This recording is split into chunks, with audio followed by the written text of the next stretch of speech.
bet that warning bells had gone off in Gwen's head. From that point on, her relationship with Mac was on borrowed time, and she knew it. He had become more distant than ever. He forgot to call her, didn't return her calls, and was just generally unavailable, physically and emotionally.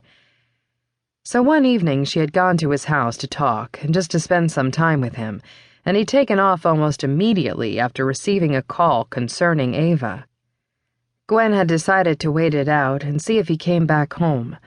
When he finally did, hours later, they had ended it. There was no fight, no ugly words or insults. It was very civilized. Gwen might not be happy with Mac for dating her while he was hung up on Ava, but he had been honest with her in the end, and she knew that it had really upset him to hurt her. Her self-esteem had been limping along since that evening, until Mia had dropped her bombshell this morning. Mia had heard from her friend Susie that Mac and Ava had gotten married over the weekend in Las Vegas. Gwen definitely hadn't been expecting that blow. She had figured she would be tortured for a while, seeing them as a couple around the office. She had never expected Mac to break up with her and then almost immediately tie the knot. God, was she now the woman men dated right before they found the one? She had been so lost in thought that she almost jumped from her seat when Mia's hand landed on her arm, shaking it excitedly. "I know. Let's have a girls' night tonight. Seth's leaving this afternoon on business for a few days, so I'd love to go out. How about you, Crystal?" Gwen was secretly hoping that the other woman would veto the whole thing because she wasn't really in the mood to socialize. She just wanted to go home, eat herself into oblivion, and watch some man-hating movies on Lifetime. Of course, she'd probably run right into Dominic at the apartment complex where they both lived. Geez, she needed to move now. Wasn't it just her luck to live doors away from Mac's friend?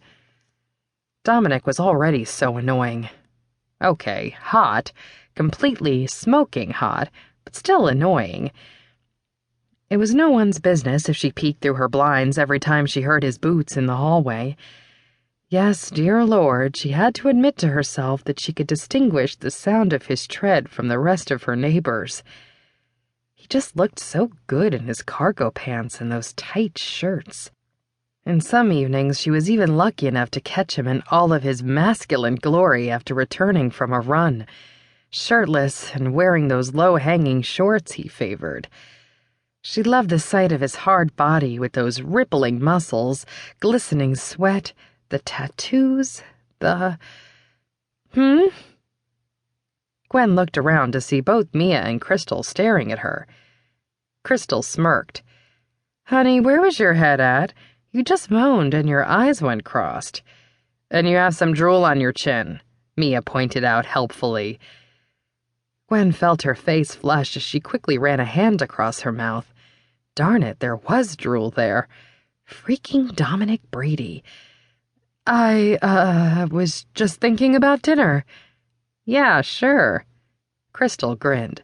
"Whatever you say. So anyway, how about drinks at Hawk's tonight?"